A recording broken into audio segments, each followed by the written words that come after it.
చంద్రబాబు నాయుడు గారు ముఖ్యమంత్రిగా ప్రమాణ స్వీకారం చేసి ఇంకా బాధ్యతలు తీసుకోక ముందే ఢిల్లీ కేంద్రంగా చేసుకొని వైఎస్ఆర్సీపీ ఆంధ్రప్రదేశ్లో ఏదో అరాచకం జరిగిపోతుంది అన్నట్లుగా క్రియేట్ చేసేటువంటి ఒక ప్రయత్నం చేస్తున్నటువంటి నేపథ్యంలో ఈ అంశం మీద మనం విశ్లేషణ చేసుకునే ప్రయత్నం చేద్దాం. ప్రస్తుతం మనతో పాటు ఉన్నారు ప్రముఖ రాజకీయ విశ్లేషకులు, ప్రముఖ సీనియర్ జర్నలిస్ట్ సిఎస్ రావు గారు. సార్తో మాట్లాడదాం. సార్ నమస్తే. సార్ నమస్తే.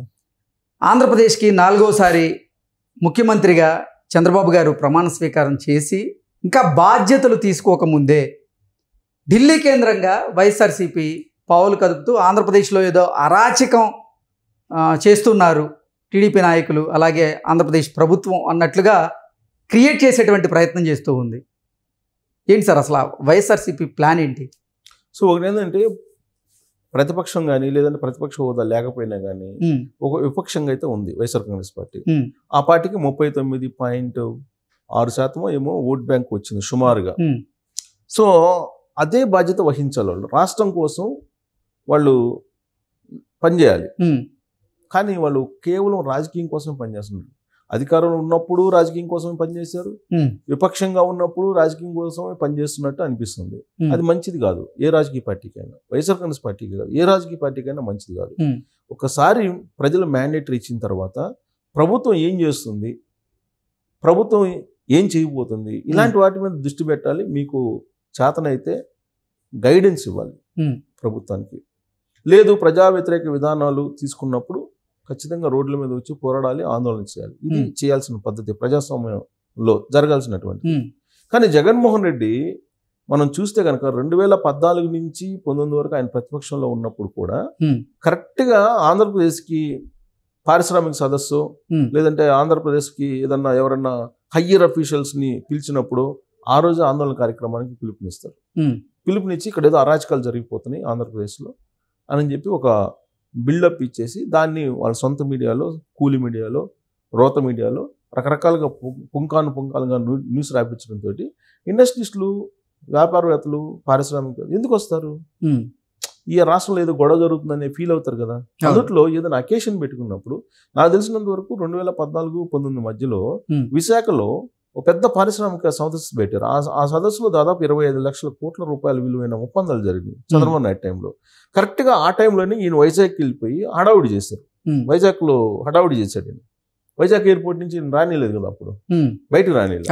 ఆయన ధర్నాకి పిలుపునిచ్చాడు. ఇప్పుడు ఎవరైనా ఒక కార్యక్రమం జరుగుతుంది, ఒక శుభ కార్యక్రమం జరుగుతుంది అనుకోండి, ఒక శుభ కార్యక్రమం జరిగేటప్పుడు ఎవడైనా అశుభ కార్యక్రమాలని ఎదురుగా పెడతారా? పెట్టరు. కానీ జగన్మోహన్ రెడ్డి వాళ్ళకు ఏంటంటే, ప్రతిపక్ష నాయకుడిగా ఉన్నప్పుడు మనం చూసింది, ప్రభుత్వం ఏదైనా సరే ఒక మంచి కార్యక్రమాన్ని తలపెట్టినప్పుడు ఖచ్చితంగా ఏ ఆందోళనకో లేదంటే ఏ నిరసనలకో ఏ బంద్కో లేకపోతే ఏ ధర్నాలకో పిలుపునిస్తాడు ఆయన. పిలుపునిచ్చి దాన్ని ఆ కార్యక్రమాన్ని డిస్టర్బ్ చేస్తాడు. ఫలితంగా ఏమవుతుంది? రాష్ట్రానికి నష్టం జరిగింది. అది కాదు కదా రాజకీయ పార్టీలు పెట్టుకుని దేనికి? రాష్ట్రాన్ని అభివృద్ధి చేద్దాం, రాష్ట్ర ప్రజలకు సేవ చేద్దాం అనేది కదా. అన్ని రాష్ట్రాల కన్నా తమ రాష్ట్రం బాగుండాలని చెప్పేసి అందరూ కోరుకుంటారు కదా. రాజకీయాల పార్టీ నువ్వు రాజకీయాలు చేయాల్సినప్పుడు రాజకీయాలు చేయి ఎన్నికలప్పుడు. కానీ ఎన్నికలు అయిపోయిన తర్వాత నువ్వు ప్రతి అంశాన్ని రాజకీయం చేయడం అనేది కరెక్ట్ కాదు. ఇప్పుడు చంద్రబాబు నాయుడు ప్రమాణ స్వీకారం చేశారు బుధవారం రోజున. తిరుమల వెళ్ళారు. తిరుమల శ్రీవారిని దర్శనం చేసుకున్న తర్వాత సాయంత్రం సచివాలయానికి వచ్చి ఆయన 4-4:30 ఆ ప్రాంతాన బాధ్యతలు స్వీకరించబోతున్నారు. అసలు చంద్రబాబు నాయుడు పూర్తిస్థాయిలో బాధ్యతలు స్వీకరించక ముందే ఆంధ్రప్రదేశ్లో అరాచకాలు జరిగిపోతున్నాయి, ఆంధ్రప్రదేశ్లో అసలు రావణ కాష్టం జరుగుతుంది అని చెప్పి పెద్ద ఎత్తున ఎక్కడికి వెళ్ళి వీళ్ళు గొడవ చేస్తున్నారు, ఎక్కడికి వెళ్ళి వీళ్ళు ఆందోళన వ్యక్తం చేస్తున్నారు? ఢిల్లీకి వెళ్ళి ఆందోళన చేస్తున్నారు. అంటే ఢిల్లీకి వెళ్ళి ఆందోళన చేస్తే దేశం మొత్తం అనుకోవాలి. ఇది ఎలా ఉందంటే దొంగ అన్నట్టు ఉంది.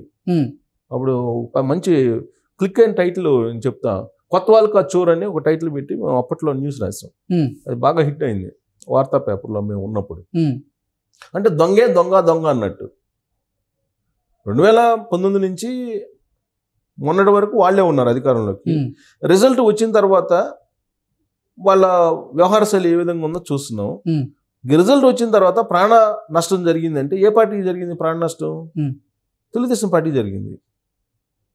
ఒక పల్నాడులోనూ అనంతపురంలో గిరీష్ చౌదరి అనే అతన్ని చంపేశారు వైఎస్ఆర్ కాంగ్రెస్ పార్టీ వాళ్ళు, హత్య చేశారు, మర్డర్ చేశారు. తెలుగుదేశం పార్టీ వాళ్ళు ప్రవోక్ చేస్తున్నారు అని అంటే వీళ్ళే ప్రవోక్ చేసి తెలుగుదేశం పార్టీ వాళ్ళని బయటికి తీసుకొచ్చే కార్యక్రమం చేస్తున్నారు కొన్ని చోట్ల. సరే, అలా అని చెప్పి తెలుగుదేశం పార్టీ వాళ్ళు అసలు ప్రవోక్ చేయలేదని నేను అన్నాను. ఖచ్చితంగా తెలుగుదేశం పార్టీ వాళ్ళు గెలుపు ఉత్సాహంలో ఉంటారు కాబట్టి, జగన్మోహన్ రెడ్డి భాషలో చెప్పాలంటే గతంలో జగన్మోహన్ రెడ్డి ఒక మాట అన్నారు, ఏదో ఆనందంలో వైఎస్ఆర్ కాంగ్రెస్ పార్టీ వాళ్ళకి కొంచెం వెళ్ళారు, బీపీ పెరిగింది, బీపీ పెరిగిన తర్వాత తెలుగుదేశం పార్టీ ఆఫీసులు పగలగొట్టారు అన్నాడు. ఆ బీపీ పెరిగిన దానికి కూడా సీరియస్గా తీసుకుంటే ఎట్టా అన్నాడు జగన్మోహన్ రెడ్డి. అవును, గుర్తుంటే ప్రజలకు గుర్తుంటుంది, ఆంధ్రప్రదేశ్ ప్రజలకు గుర్తుంటుంది. అప్పుడు తెలుగుదేశం పార్టీ ఆఫీసుల మీద, ఇళ్ల మీద దాడులు జరిగినప్పుడు అప్పుడు ఒక బాధ్యతాయుతమైనటువంటి ముఖ్యమంత్రి పదవిలో ఉన్నటువంటి జగన్మోహన్ రెడ్డి వ్యాఖ్యానించినటువంటి వ్యాఖ్యలు ఏంటంటే, ఏదో వైఎస్ఆర్ కాంగ్రెస్ పార్టీ క్యాడర్ గెలిచినటువంటి ఆనందంలో ఉన్నారు, వాళ్ళు పోయి పార్టీ ఆఫీసుల మీద, ఇళ్ల మీద దాడులు చేస్తే అది కొంచెం టీవీల్లో చూసుంటారు, ఆనందోత్సవాలు అవన్నీ ప్రొవోక్షన్, కొంచెం బీపీ పెరిగి ఉంటుంది, ఆ బీపీ పెరిగినందువల్ల దాడులు చేశారు, దానికి ఏదో పెద్ద రాద్ధాంతం చేస్తున్నారు అనేది ఆయన చేసినటువంటి వ్యాఖ్యలు. మరి ఇప్పుడేమంటారు, జనరల్గా గెలిచినటువంటి వాళ్ళకి కొంత ఆనందోత్సాహాలు ఉంటాయి. అప్పటి వరకు 2019 నుంచి మొన్నటి వరకు కూడా జగన్మోహన్ రెడ్డి ఏం చేశారు అనేది తెలుసు. శవాల్ని డోర్ డెలివరీ చేశారు, మొత్తం గంజాయి బ్యాచ్ తయారు చేశారు, ఆ గంజాయి బ్యాచ్ తోటి తెలుగుదేశం పార్టీ వాళ్ళ మెడ కోసారు, జై జగన్ అనకపోతే మెడ కోయించాడు కదా. ఇలాంటివన్నీ చాలా చెప్పొచ్చు. ఇప్పుడు సోషల్ మీడియాలో పోస్టులు రీపోస్ట్ చేసిన వాళ్ళని కూడా 70+ వయసు వాళ్ళని కూడా చూడకుండా వాళ్ళు తీసుకెళ్లి పోలీస్ స్టేషన్లో పెట్టి చేశారు కదా. తర్వాత సోషల్ మీడియా వేదికగా వేట కుక్కల మాదిరిగా ఏ విధంగా వెంటాడారు అనేది తెలుసు కదా.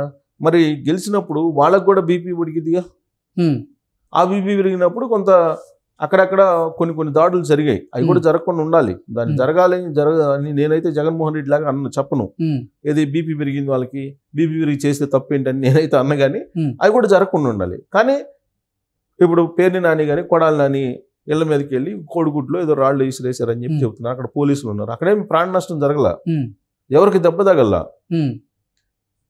వాళ్ళే అంతకుముందు వాళ్ళు చేసినటువంటి వ్యాఖ్యలు ఏవైతే ఉన్నాయో అవి మనసులో రగిలిపోతున్నారు కాబట్టి వాళ్ళు పోయి అది నిరసన కార్యక్రమం లాగా. అప్పుడు ఆ రోజు డీజీపీ సవాంగ్ కూడా ఏమన్నారు జగన్మోహన్ రెడ్డి టైంలో, ఆయన వాళ్ళు ఏదో ప్రజాస్వామ్యయుతంగా నిరసన వ్యక్తం చేశారు, ఏదో రాళ్ళు వేస్తే తెలుగుదేశం పార్టీ ఆఫీస్ పగలగొట్టినప్పుడు సవాంగ్ అన్న మాట ఏంటంటే, జనరల్గా ప్రజాస్వామ్యంలో నిరసనలు ఆందోళన వ్యక్తం చేసేటువంటి వెసులుబాటు ఉంటుంది, అది రాజ్యాంగం కల్పించింది అని చెప్పాడు. జగన్మోహన్ రెడ్డి ముఖ్యమంత్రి హోదాలో ఆ మాట అంటే ఆయన బీపీ పెరిగింది, బీపీ పెరిగి వాళ్ళు చేస్తే ఏమైద్ది అని, డీజీపీగా ఉన్నటువంటి ఆయనేమో ప్రజాస్వామ్యంలో ఆందోళనలు నిరసనలు చేయొచ్చు, తప్పే ఉందని చెప్పి ఆయన అన్నాడు. అంటే ఆ రోజు ప్రభుత్వం ఏ విధంగా ఉందనే దానికి నిదర్శనం ఇవన్నీ కూడా. ఇప్పుడు సాయిరెడ్డి అలాగే గెలిచినటువంటి ఒక 3-4 ఎంపీలు, రాజ్యసభ మెంబర్లు వాళ్ళందరినీ ఢిల్లీ పంపించి జగన్మోహన్ రెడ్డి బాధ్యతలు తీసుకోకముందే చంద్రబాబు నాయుడు రాష్ట్రం అల్లకొల్లంలో అయిపోతుంది, రాష్ట్రంలో రావణ కాష్టం రగులుతుందని చెప్పేసి ఎక్కడెక్కడికి పోయి కంప్లైంట్ చేశారు తెలుసా వీళ్ళు? రాష్ట్రపతికి, హోంమంత్రికి, జాతీయ హ్యూమన్ రైట్స్ కమిషన్కి పోయి కంప్లైంట్ చేశారు. అసలు ఏ సమస్యకి ఆ స్థాయిలో వెళ్ళి కంప్లైంట్ చేస్తారు? ఇప్పుడు ఈ సమస్యకు పోయి కంప్లైంట్ చేశారు, రేపు ఏదైనా మేజర్ సంఘటన జరుగుతుంది, రేపు ఏదైనా మేజర్ సంఘటన జరిగినప్పుడు అక్కడికే పోవాలి కదా. అప్పుడు వీళ్ళు ఏముందిలే, వీళ్ళు ఇదేలే మామూలుగా ఇస్తుంటారు అనుకోరు వాళ్ళు. ఇప్పుడు అసలు చంద్రబాబు నాయుడు పూర్తి స్థాయిలో బాధ్యతలు స్వీకరించాలా ముఖ్యమంత్రిగా, ఆయన ప్రమాణ స్వీకారం చేశారు, ఇంకా కనీసం 1 డే కూడా కాల ఆయన ప్రమాణ స్వీకారం చేసి. వీళ్ళు ముందే నిన్ననే వెళ్ళి కంప్లైంట్ చేశారు, రాష్ట్రం రావణ కష్టం అయిపోతుంది, తగలబడుతుంది ఏపీ అంతా, అంతకుముందు రాష్ట్రం సురక్షితంగా ఉండేది, ఇప్పుడు ఏదో కాలిపోతుంది అన్నట్టుగా కంప్లైంట్ చేశారు. అది దేశవ్యాప్తంగా ఆంధ్రప్రదేశ్కి రాష్ట్రానికి నష్టం కదా. ఇప్పుడిప్పుడే కోలుకొని మళ్ళీ ఇండస్ట్రియలిస్టులను రాబట్టాలనే ప్రయత్నంలో చంద్రబాబు నాయుడు ఉండి ఆయన ప్రొవొకేషన్కి వెళ్ళొద్దని కూడా ఆయన చెప్పాడు కదా. ప్రొవొకేషన్కి వెళ్ళొద్దు, మనం కక్ష సాధింపు చర్యలు దిగద్దు అని చెప్పి ఆయన పిలుపునిచ్చాడు కదా. కానీ వీళ్ళు మాత్రం పోయేసి అసలు ఏమీ జరగకుండానే కొన్ని జరిగినాయి, జరగలేదని నేను చెప్పట్లేదు, కానీ అక్కడ పోయి కంప్లైంట్ చేసే స్థాయిలో ఆయన జరగలేదు కదా. అక్కడ పోయి రాష్ట్రం యొక్క ప్రతిష్టను దెబ్బతీసేటువంటి ప్రయత్నం చేస్తున్నాడు విజయసాయిరెడ్డి. బహుశా విజయసాయిరెడ్డి నేను అనుకోవటం, ఇప్పుడు సజ్జల రామకృష్ణారెడ్డి అజ్ఞాతంలోకి వెళ్ళిపోయాడు కాబట్టి ఆ ప్లేస్ని ఫుల్ఫిల్ చేయడానికి ఈసారి ప్రయత్నం చేస్తున్నాడు. అందుకే బహుశా అక్కడికి వెళ్ళి జగన్మోహన్ రెడ్డి ఆదేశాల ప్రకారం రాష్ట్రపతికి, కేంద్ర హోంశాఖకి, తర్వాత వీళ్ళకి హ్యూమన్ రైట్స్ కమిషన్కి, జాతీయ హ్యూమన్ రైట్స్ కమిషన్కి అక్కడ మానవ హక్కులు భంగం కలుగుతుందని చెప్పేసి వాళ్ళు కంప్లైంట్ చేశారు. సో ఇది ఏంటంటే దొంగ అన్నట్టు, కొత్త వాళ్ళకి కచ్చోరు, దొంగ అన్నట్టు ఉంది ఇది. సో అది అంటే రాష్ట్రం గురించి ఆలోచించాలి కొద్దిగా, రాష్ట్ర ప్రయోజనాలు, రాష్ట్రం గురించి ఆలోచించాలి. నిజంగా అలాంటి పరిస్థితి ఉంటే కంప్లైంట్ చేయాల్సిందే, డెఫినెట్గా న్యాయం కోసం పోరాడాల్సిందే, ఇవన్నీ చేయాలి. కానీ ఏమీ లేకుండా ఢిల్లీ లెవెల్లోకి పోయి రాష్ట్రాన్ని భ్రష్టు పట్టించే ప్రయత్నం ఎవరు చేస్తున్నారు అని అంటే దొంగ అన్నట్టు ఉంది. వాళ్ళే చంపారు కదా ఒక అతన్ని, తెలుగుదేశం పార్టీ అధికారంలోకి వచ్చిన ఆ పార్టీకి సంబంధించినటువంటి గిరీష్ చౌదరి అనుకుంటా అతని పేరు, పల్నాడు ఏరియా అనుకుంటా, అతను హత్య చేశారు కదా వైఎస్ఆర్ కాంగ్రెస్ పార్టీ వాళ్ళు. మరి దాన్ని ఏమంటారు? సరే, కాబట్టి ఆ పార్టీ కానీ ఈ పార్టీ కానీ ముందు రాష్ట్రం గురించి ఆలోచించాలి. రాజకీయాలు ఎన్నికలు రాజకీయాలు చేయండి, మిగతా అప్పుడు రాజకీయాలు చేయొద్దు దయచేసి అని చెప్పి మనం వాళ్ళకి ఒక సూచనలాగా చెప్పొచ్చు. తీసుకుంటే లేకపోతే వాళ్ళ ఇష్టం. Okay sir, thank you so much. Thank you.